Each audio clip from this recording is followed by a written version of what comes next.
안녕하세요. 법정 디딤 영상 18번째 시간입니다. 오늘은 정치 참여의 의의와 방법에 대해서 공부해 보도록 하겠습니다. 자, 먼저 이 단원에서는 정치 참여의 의의와 그 다음에 정치적 무관심의 결과를 설명할 수 있어야 됩니다. 그 다음에 이익 집단에 대해서 좀 더 알아두고, 특히 정당 이익 집단, 시민단체 간의 어떤 목표라든지 관심 영역, 정치적 책임을 비교하는 것이 중요합니다. 자, 그러면 하나씩 살펴보도록 하겠습니다. 자, 정치 참여의 의의와 중요성. 자, 교과서 71쪽, 그 다음에 학습지 57쪽을 함께 보도록 하겠습니다. 자, 정치 참여는 민주국가의 시민들이 어디에 결정 과정이나, 그쵸, 정책 결정 과정이나 사회적 쟁점 해결 과정에 영향을 미치려고 하는 모든 활동을 정치 참여라고 하겠습니다. 선거도 정치 참여일까요?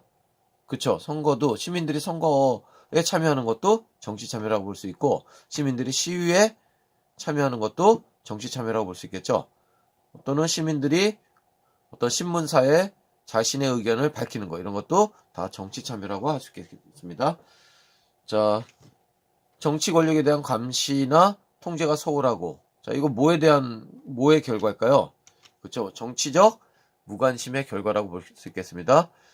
이 정치적으로 무관심해지면은 결국 누가 좋을까요? 그렇죠. 정치인들이 좋겠죠. 이 정치 권력들은 자기 마음대로 하려는 속성이 있기 때문에 바로 이런 정치적 무관심은 바로 권력을 갖고 있는 사람들에게는 아주 그런 권력을 남용하거나 불법적으로 할 수 있는 그런 토대를 마련해 준다, 이렇게 얘기할 수 있겠네요. 두 번째, 개인적인 이익을 추구하고 소수 이익을 보장하는 정책을 결정하고 시행하게 되겠죠. 그래서 시민의 의사가 무시되고 일부 계층 또는 기득권층, 이런 계층들을 위한 정책이 시행되겠죠. 그 다음에 국민의 뜻에 어긋나거나 국민의 뜻을 왜곡한 정책이 결정돼서 시민은 결국 어떤 그 들러리, 어떤 연극 무대에서 주연은 기득권층이, 그리고 시민은 실제로는 주인이지만은 어떤 관객의 입장에서 그런 어떤 권력자들의 어떤 그런 정치 행태를 보기만 하는 그런 정치로 전락하게 되겠죠. 그거를 관객 민주정치라고 합니다.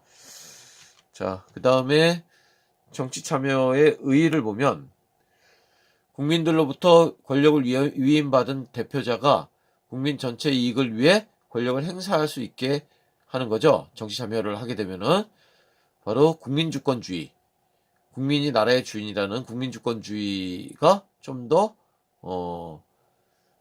활성화된다라고 볼 수 있겠죠. 이거는 뭐를 보완한다고 볼 수 있을까요? 그쵸? 대의제, 어떤 대의제를 보완한다라고 얘기할 수 있겠네요. 정책 결정 과정에 국민의 의사를 정확히 반영하기 위해서는 국민의 정치 참여가 필수적이다. 바로 국민주권주의와 국민자치 원리를 반영한다, 이렇게 얘기할 수 있겠네요. 국민의 의견이 반영된 정책 결정을 통해 정부 정책에, 자, 이런 정치 참여를 통해서 국민의 의사가 정책 결정에 많이 반영되면 정부 정책에 바로 힘을 실어줄 수가 있겠죠. 바로 정당성을 부여해 줄 수 있겠습니다. 그래서 권력 남용을 견제하고 정치적 효능감이 증진된다. 여기서 정치적 효능감이 뭘까요? 그쵸? 우리가 촛불 집회를 통해서 뭔가 시민의 힘으로 뭔가 할 수 있다라는 그런 자신감을 갖게 되죠. 그럼 우리가 뭐라고 표현할 수 있을까요? 그쵸? 정치적 효능감이 높아졌다, 이렇게 표현합니다. 그래서 정치적 효능감이란 개인이 정치 과정에 얼마나 효과적으로 영향을 미칠 수 있는지를 느끼는 정도를 정치적 효능감이라고 합니다. 그래서 자, 네 번째, 정치 참여의 중요성. 중요하겠죠. 국민의 적극적 정치 참여는 바로 국민들의 어떤 이익으로 돌아갈 수 있겠죠. 그리고 국가 권력이 독재로 흐를 수 있는 그거를 막을 수가 있다, 얘기할 수 있겠습니다. 그래서 미국의 정치학자인 라스웰이라는 사람이 정치적 무관심을 세 가지 유형으로 얘기하고 있습니다. 먼저 무정치적 무관심. 정치를 일부 특권층만이 하는 행위라고 생각하고 아예 그냥 포기해버리는 거죠. 그래서 정치에 무관심하게 되는 유형을 무정치적 무관심이라고 하고, 현대에 들어와서 더 강력해지는 향락적인 요소가 이런 태도를 더 강화시킨다 이렇게 되어 있네요. 그 다음에 탈정치적 무관심이라고 있네요. 탈정치적 무관심은 정치에 대한 회의감에서 비롯된다 라고 하고 있습니다. 그래서 어떤 정치인들, 그 부패한 정치인들에 대해서 어떤 회의감을 갖거나 그러면서 정치는 이제 신물이나 라고 하면서 아예 그냥 관심을 갖지 않는 거, 이게 바로 탈정치적 무관심 되겠습니다.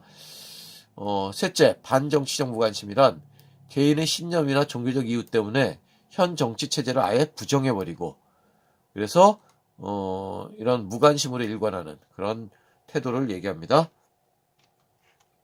자, 그 다음에 정치 참여의 태도를 보면 정치 참여 태도 유형 중에서 가장 대표적인 방식은 바로 헌법과 법률에 명시된 권리를 행사하거나 의무를 이행함으로써 기본적인 정치 참여를 수행하는 것을 얘기하겠죠.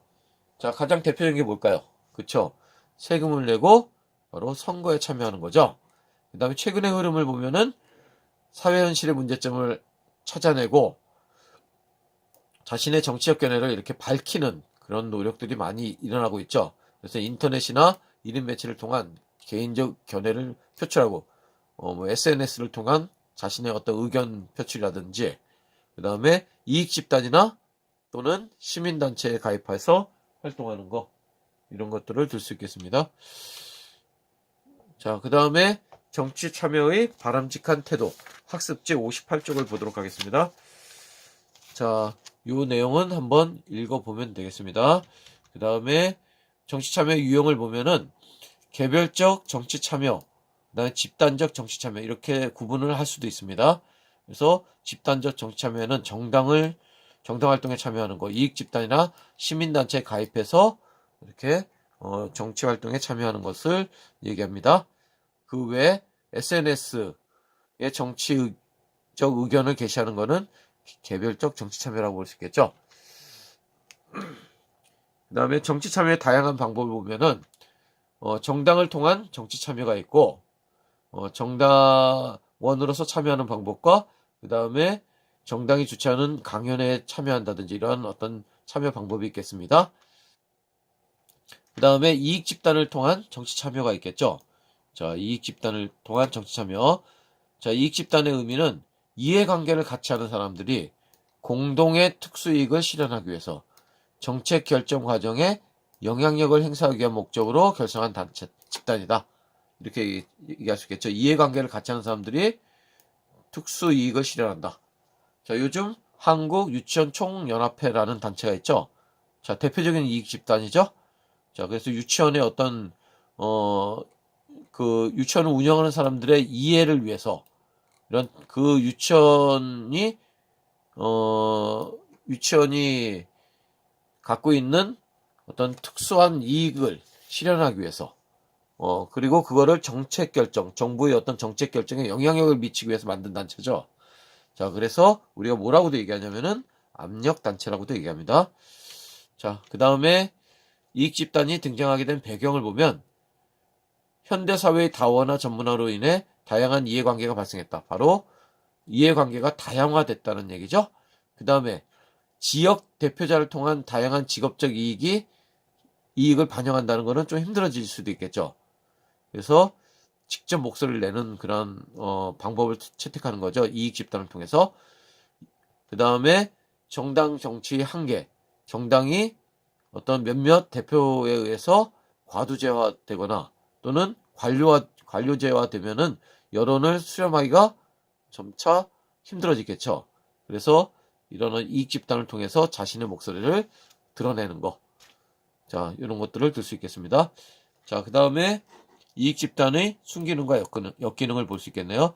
자, 순기능을 보면 정부에 대한 감시와 비판, 그 다음에 국민의 다양한 정치적 의사를 표출하고, 그 다음에 특정 분야의 전문성을 바탕으로 정당의 부족한 점을 보완한다는 순기능이 있지만은 역기능을 보면 특수이익과 공익이 충돌할 경우, 사회 전체의 보편적 이익이 충돌할 경우, 자, 굉장히 갈등이 발생할 수 있겠죠. 요즘 한유총과 그 다음에 어떤 유치원 학부모들 간의 어떤 그런 갈등 이런 것들을 예를 들 수 있겠네요.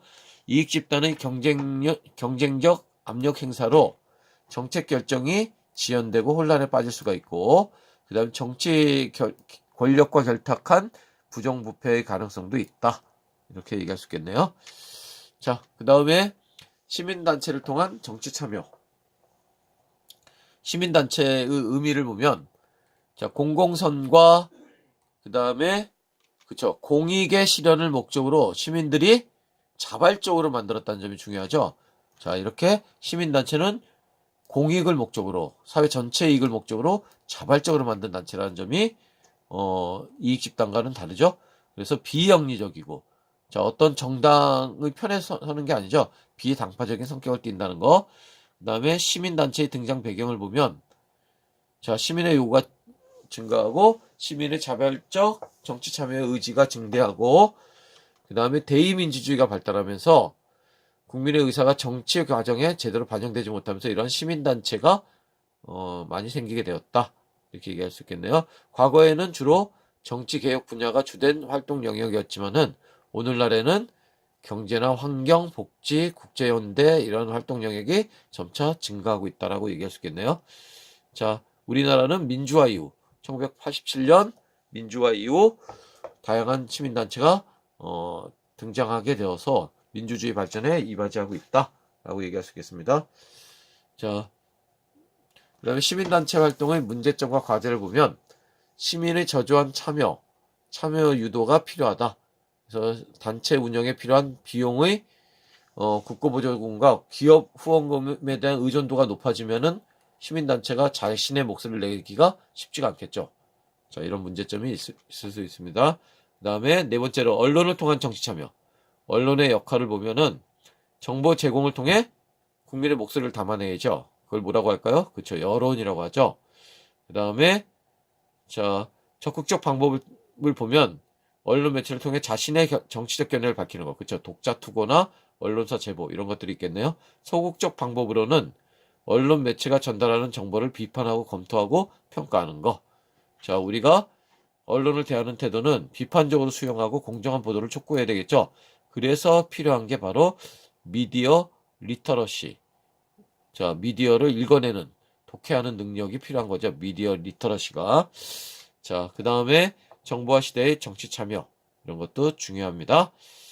자, 그래서 여기를 보면은 좀 더 알아보기. 자, 요 내용 좀 알아두시면 좋겠습니다. 정당 이익집단, 시민단체를 비교하고 있는데, 목표를 보면 정당은, 그쵸, 정치 권력을 획득하는 게 목표고, 그 다음에 이익집단은,